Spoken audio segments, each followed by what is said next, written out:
Assalamualaikum warahmatullahi wabarakatuh. Kami dari kelompok 3 kelas manajemen B akan mempresentasikan hasil kerja kami, yaitu tentang survei profil UMKM dagang, toko kebutuhan pokok dan pecah belah. Berikut ini adalah presentasinya. Visi misi perusahaan menjadi perusahaan dagang terpercaya dan terkemuka serta mempunyai akses sumber dan jaringan pemasaran di dalam maupun di luar daerah. Misi melakukan perdagangan umum dan khusus yang menangani beraneka ragam produk sejenak dari hulu hingga hilir secara komersial dan struktur. 2. Melaksanakan transaksi perdagangan lokal. 3. Melakukan produksi barang-barang yang mengandung perdagangan dan kebutuhan di daerah Tempurejo. 4. Meningkatkan kesejahteraan masyarakat dan memenuhi kebutuhan masyarakat. Misi UMKM dagang: 1. Melakukan perdagangan umum dan khusus yang menangani beraneka ragam produk sejak dari dulu hingga hilir secara komersial dan struktur. 2. Melaksanakan transaksi perdagangan lokal. 3. Melakukan produksi barang-barang yang mendukung perdagangan dan kebutuhan di daerah Tempurjo. 4. Meningkatkan kesejahteraan masyarakat dan memenuhi kebutuhan masyarakat. Tujuan dari UMKM dagang untuk memudahkan masyarakat Tempurjo berbelanja, untuk menambah pemasukan keluarga, untuk memenuhi kebutuhan masyarakat. Cukup sekian dari saya. Assalamualaikum warahmatullahi wabarakatuh. Sejarah dagang.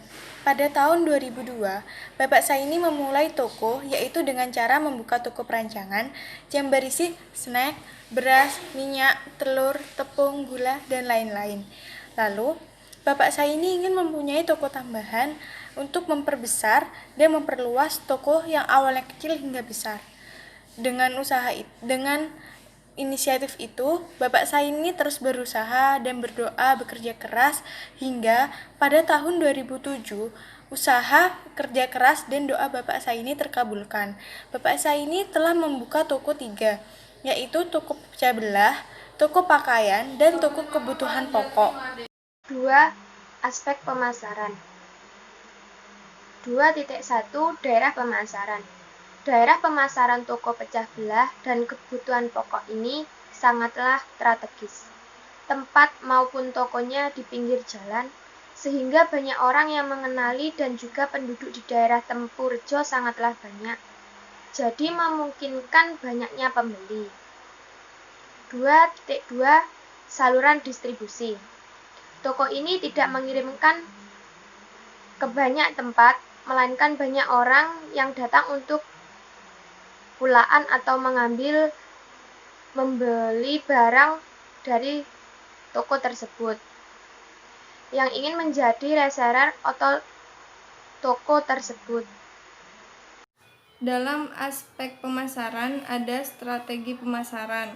Dalam strategi pemasaran, penjual tidak banyak melakukan promosi pada pembeli, melainkan menekuni dan bersyukur atas apa yang sudah ia capai.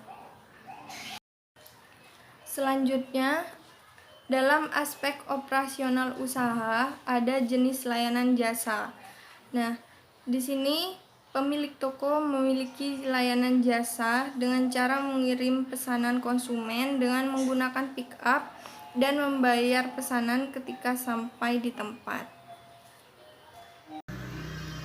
3.2 Alur proses jasa. Yang pertama, pelanggan atau konsumen menelpon kepala toko untuk memesan barang atau kebutuhan yang diperlukan. Pihak toko mempunyai jasa atau menggunakan pick up. Sebelum barang tersebut dikirim, beliau mengecek kembali pesanan yang telah dipesan. Selanjutnya, jika pesanan sudah sampai di konsumen, konsumen mengecek kembali dan mendatangani nota untuk tanda bukti jika hewan tersebut sampai dengan baik dan sesuai. Peralatan jasa yang dipakai oleh Bapak Saini ini untuk menjalankan perdagangannya atau tokonya hanya sepeda saja. Selebihnya itu dilakukan sendiri oleh Bapak Saini sendiri ataupun oleh karyawannya. Bab 4. Aspek sumber daya manusia. 4.1 jam kerja. Dibukanya toko dari pukul 6 hingga pukul 9 malam. 4.2 Sistem upah. Uang kotor yang dihasilkan oleh dagang ini adalah 10 juta per bulan, laba yang dihasilkan 4 juta per bulan, dan gaji setiap karyawan Rp900.000 per bulan. Jumlah tenaga kerja. Jumlah tenaga kerja pada dagang ini yaitu hanya 3 karyawan atau 3 orang saja. Kesimpulan dan saran mengenai UMKM dagang ini.